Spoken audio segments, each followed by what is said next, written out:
guys, Evan Ork here, back in another video, and today we're going to be doing a review on the Bandai Rose Biollante figure.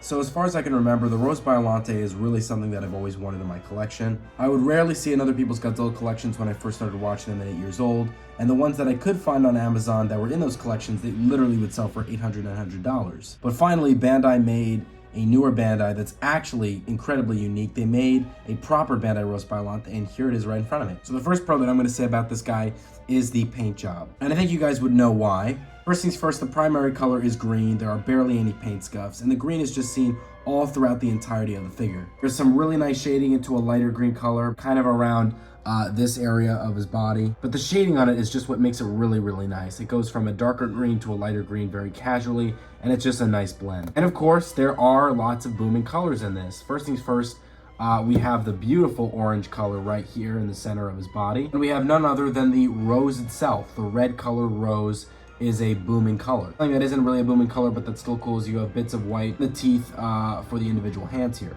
So yeah, in general, the paint job is just way above average for this figure. So let's get into the next thing I like about this figure. The next thing I like about this guy is the detail. Detail in this figure is definitely above average, and we see that a lot here with the rose. A lot of the rose petals are really nicely detailed. You can really make out the fact that it is a rose with different layers. Also have a good sense of the plant vine-like details going all across his body, throughout the back here, and throughout his individual arms. How some of the vines here are kind of like pulling out, almost like veins. They're just like pumping out there. Good detail here with the teeth. And of course with the individual plant-like scaling we see all across here and here. It's just really nicely done. Let's get into the next thing I like about this figure. The next thing I like about this figure, and it is a solid average, is the articulation. Now again, this figure would have been completely nailed if it had better articulation, and of course counted as a pro because it at least has 4 joints. As a joint of articulation for the rose, for the 2 arms here, and one of the petals near the main rose flower. So let's get into the cons of this figure.